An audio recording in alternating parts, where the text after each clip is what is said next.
Welcome back to the channel. Today we're in the garage again. I'm going to be replacing the spark plugs and spark plug wires on my 2018 Harley Sport Glide. Let's get into it.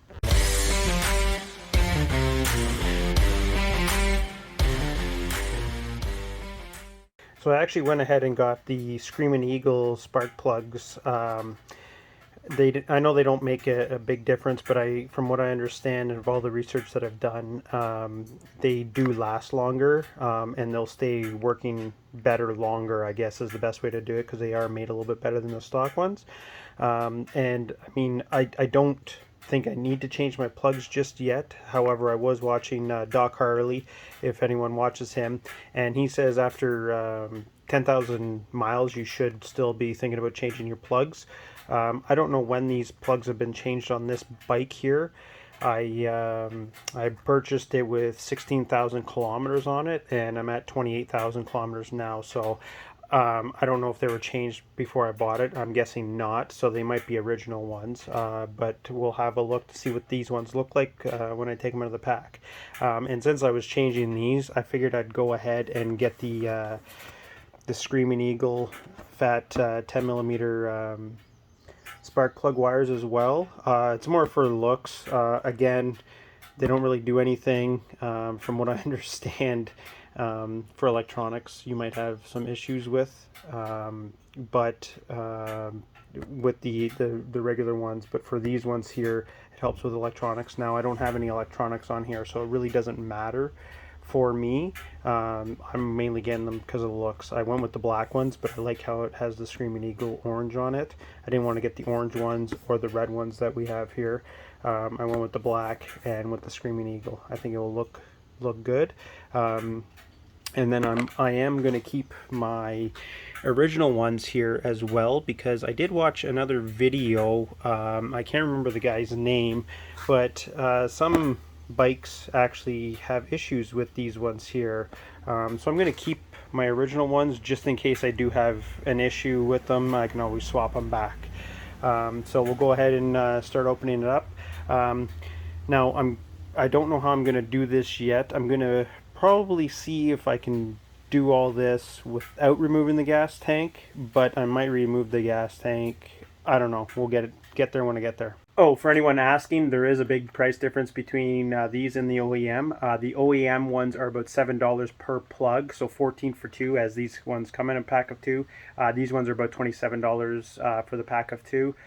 So you're looking at double the price for those, so hopefully they last longer than what the original ones do. And as for the plug wires, I didn't need them, so I didn't even look up what the price is for the wires, but the Screaming Eagle plug wire set is $73. So first we'll get the seat off.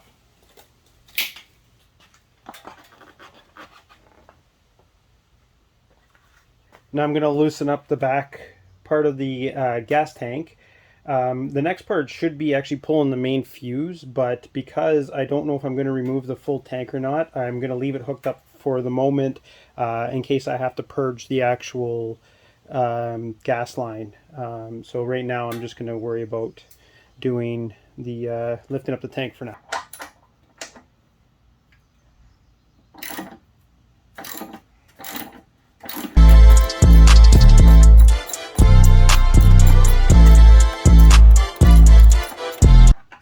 Oh, 9/16. I'm just going to loosen the front one now so it's easier to rotate.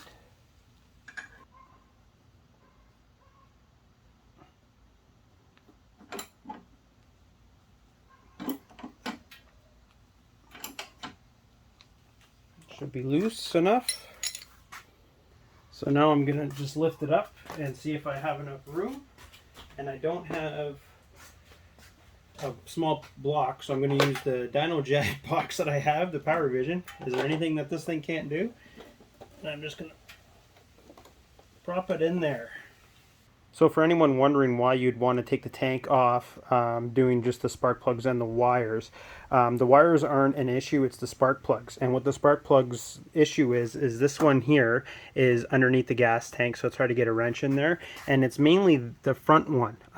If you don't know, the Milwaukee 8 has four spark plugs, 2 for each cylinder, and the one up here is pretty tucked in out of the way. I'm not 100% sure I'll be able to get a wrench in there, but we'll start with this one because if we can't, we'll have to take the tank off. So let's get in at that one. Gonna just pull the main fuse.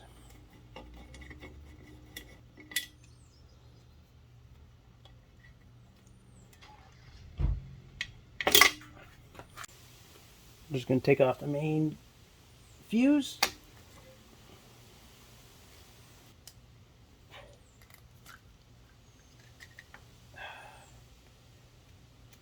There we go. So let's see if we can get to this front plug. So that's easy. Now, let's see if we can get the ratchet in there. Need the extension.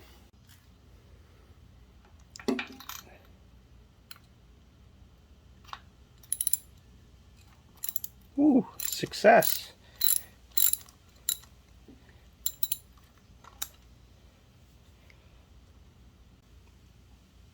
So there.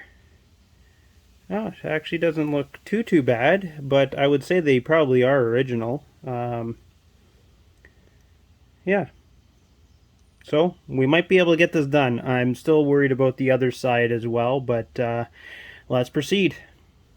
So I actually lied. So these wouldn't be original ones because they are NGK plugs. I didn't spend a lot of time looking at other brands because it seemed pretty hard to find one. So if anyone's looking for it, CPR8EA9. It seems to be the NGK brand, NGKR, which means racing, right? Woo! So these plugs come pre-gapped, but you should always check to make sure they're the actual ones. It's 0.035 is the gap you're supposed to have. Okay, I am going to put some anti-seize on this.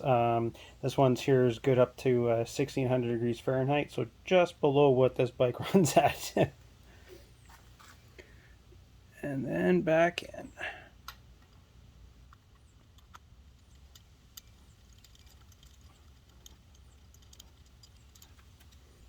And now torque it down to 89 to 133 inch-pounds.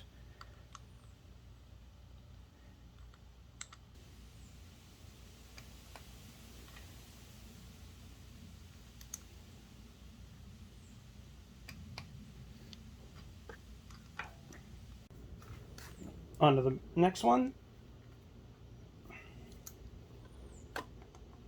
Shouldn't pull by the wires. But this one's hard to get at.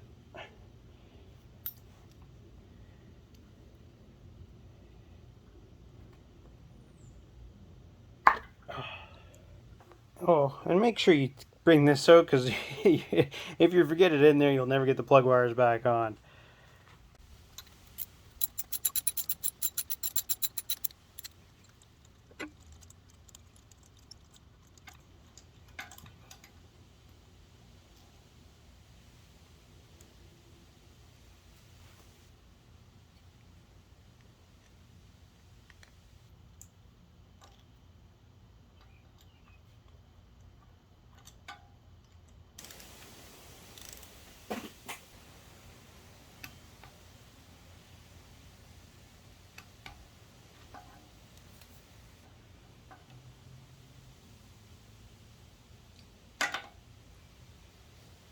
Move to the other side, and once again we'll start with the front one. These ones are a lot easier to get at. You can actually, they're right there. They're not buried down into the cylinder.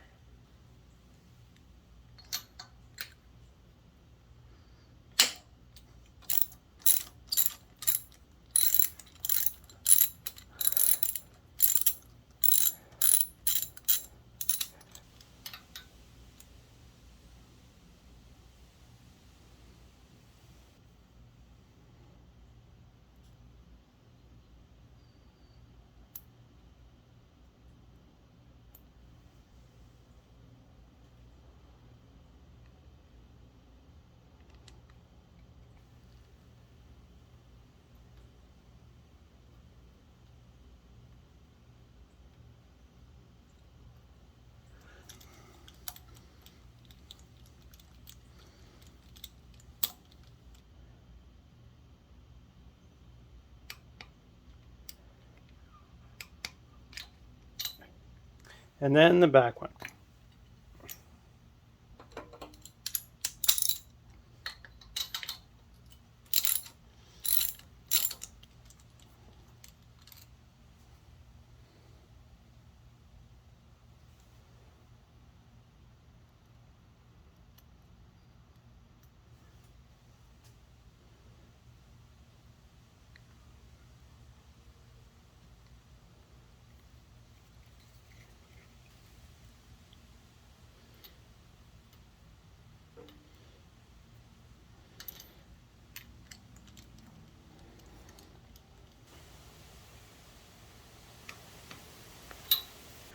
Now for the cables. So these do come with instructions, but it's basically long ones go where the long ones are, the short ones go where the short ones are.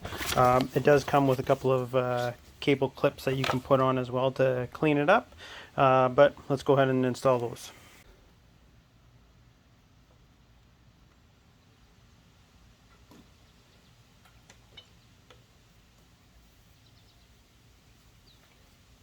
These do come with some dielectric silicone, so we just put those on the ends here.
Almost forgot, spiffy spark plug clips.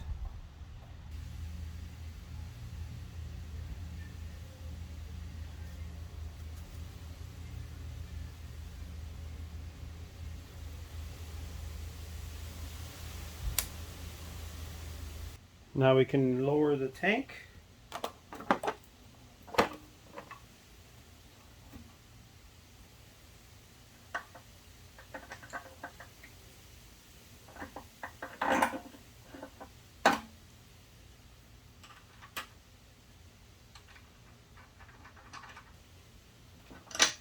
There is torque specs for this, but I don't know them right now. I'm just gonna tighten them up, and I'll get that later.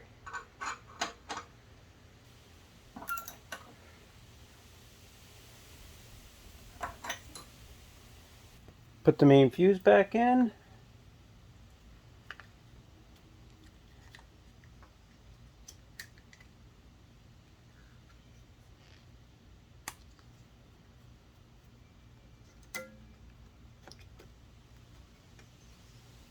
And now, moment of truth.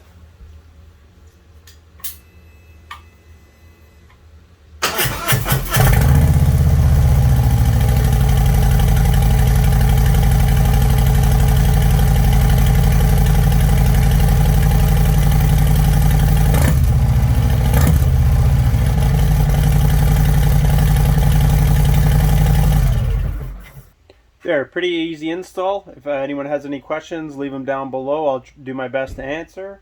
And thanks for watching.